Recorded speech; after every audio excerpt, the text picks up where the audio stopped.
મારા મમ્મી પપ્પાએ મારા લગ્ન એમના બહેનપણીના છોકરા સાથે કરાવી દીધા અને પછી તે છોકરાને હું પણ મારો મિત્ર સમજતી હતી અને એ છોકરાએ લગ્ન પછી મારી સાથે મારા પપ્પાએ મારો સંબંધ એક છોકરા સાથે ગોઠવી દીધો। એ છોકરો મારી કરતાં ઉંમરમાં પણ થોડો નાનો હતો એટલે હું લગ્ન કરવાનું ના પાડી, કારણ કે હું મારી સાથે કોલેજ કરતો બીજા છોકરાને પ્રેમ કરતી હતી।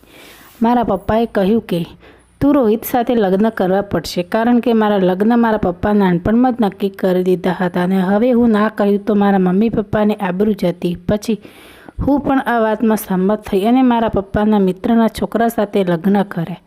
જ્યારે તે લગ્નની રાતે સૂવા માટે રૂમમાં આવ્યો તે મેં તેને અલગથી સૂવા કહ્યું, કારણ કે મારી નજરમાં તે એક મારો સારો મિત્ર હતો, કારણ કે હજી સુધી મેં તેને મારા પતિ તરીકે સ્વીકાર્યા ન હતા, પણ તે આખી રાત મારી સાથે રહ્યો અને તેને મારી સાથે રોહિત મારા પપ્પાનો મિત્રનો છોકરો જે તે સમયે મારી સાથે કોલેજ કરતો હતો, જ્યારે તે અમારા ઘરે રહેવા આવ્યો હતો ત્યારે અમારી મિત્રતા થઈ। ત્યારે રોહિતના મમ્મીના અવસાન પછી મારા મમ્મી તેને ગામડામાંથી શહેરમાં લાવી દીધો હતો। રોહિતની આ દુનિયામાં હવે કોઈ ન હતું, તેથી મારા પપ્પા પાસે બીજો કોઈ રસ્તો ન હતો, કારણ કે રોહિતના પપ્પા અને મારા પપ્પા વચ્ચે ખૂબ જ ભાઈ જેવો સંબંધ હતો। બંને સાચા ભાઈઓની જેમ જ રહેતા। તે સમયે હું 10 વર્ષની હતી જ્યારે રોહિત અમારા ઘરે આવ્યો। તે સમયે તેના પપ્પાનું અવસાન થયું હતું। તે રડી રહ્યો હતો, તેના માટે તેના પપ્પા અલગ થવાનો ખૂબ જ આઘાત લાગ્યો હતો। પપ્પા તેને ગુમાવ્યા હતા। હું તેને નાનો ભાઈ જેવો માનતી હતી, તેથી તેના દુઃખનો સહારો તેને આપતી। મારી આંખમાં આંસુ આવી જતા। મેં તેને કહ્યું કે મારી મમ્મી તારી મમ્મી જેવી જ છે, તે તેની મમ્મીને ખૂબ જ યાદ કરે છે। ત્યારે તે રડવા લાગે છે અને મમ્મી મમ્મી કરે છે। પછી મારું મન મારી મમ્મીનું હૃદય ફાટી જાય છે। મારી મમ્મી પણ તેનેથી ખૂબ પ્રેમ કરતી હતી। ધીરે ધીરે મારી સાથે રોહિત ખુશ જ જોડાવા લાગ્યો। તે મારી સાથે જ રહેતો, તે કલાકો સુધી મારી સાથે વાતો કરતો, તેના પપ્પા વિશે, તેના મમ્મી વિશે બધી જ વાતો મને કરતો। રોહિતના પપ્પા તેની મિલકત તેના નામે કરી દીધી હતી, તેથી બેંકમાંથી પૈસા તેની પાસે આવતા રહેતા અને તે પૈસા ઘણા હતા કે તેની જરૂરિયાતો સાથે અમારા ઘરનો પણ ખર્ચ પૂરો થતો હતો।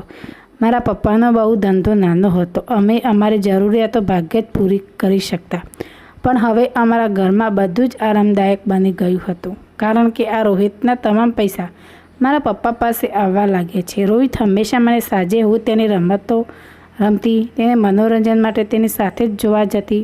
હું શું કરતી હતી તેને મારી પાસે ભણવાનું શરૂ કર્યું।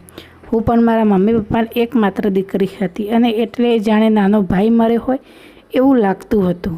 હું ભૂલી ગઈ હતી કે સાચો ભાઈ જ ભાઈ હોય, મોઢેથી બોલીને ભાઈ ના બની જાય। હું એ વખતે કોલેજના બીજા વર્ષમાં હતી। દરરોજ હું સવારે 7 વાગે કોલેજ જતી। હું ઘરે અભ્યાસ કરતી હતી અને જમવાની વ્યવસ્થા મમ્મીએ મારા પર મૂકી દીધી હતી। કોલેજમાંથી આવીને હું સીધી જ રસોડામાં જઈને ખાવાનું બનાવતી। તે સમયે તેના માટે રોટલી બનાવતી હતી। રોહિત આવતાની સાથે જ મારી પાસે આવતો અને કહે, કાજલ તું આજે શું બનાવે છે? તમે મારા માટે શું કર્યું?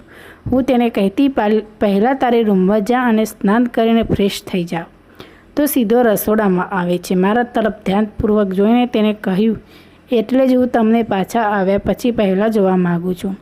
હું જ્યારે પણ સ્કૂલમાં હોઉં છું ત્યારે હૃદય તમને જોવા માટે માગીશ। ફક્ત હું જ જાણું છું તમારા વિના શાળામાં હું કેવી રીતે સમય પસાર કરું છું। તમે શું જાણો?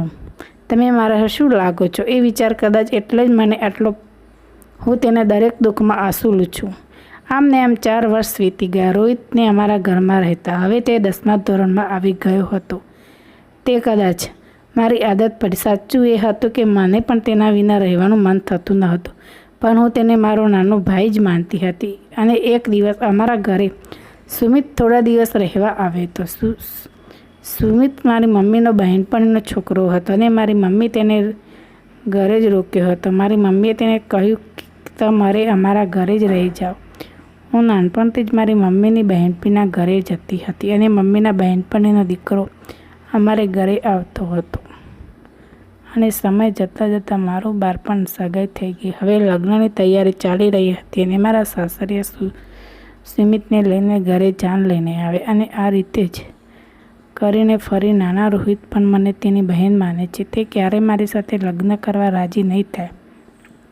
શા માટે તમે અમારી પરીક્ષા કરો છો? રોહિત મને તેની બહેન સમજીને બધી જ જવાબદારી પૂરી કરી। તેને મને લગ્ન કર્યા નહીં પણ મારી સાથે સુમિતના દવાખાનાનો બધો ખર્ચો આપ્યો. હું અને રોહિતને ખૂબ જ ભાઈ માનવા લાગી. રોહિત પણ તેની માફી માગી અને સુમિતના અને મારા 1 મહિના પછી લગ્ન થયા. હું અને સૂરજ ખૂબ જ ખુશ હતા. મારે કોઈ ભાઈ ન હતો એટલે મેં તે રોહિતને માન્યો અને તે મારી મમ્મી પપ્પાનો પણ સહારો બની રહ્યો. આ બધું જોઈને મારી આંખો ભીની થઈ ગઈ અને તે મારી મમ્મી પપ્પાનું ખૂબ જ ધ્યાન રાખતો હતો અને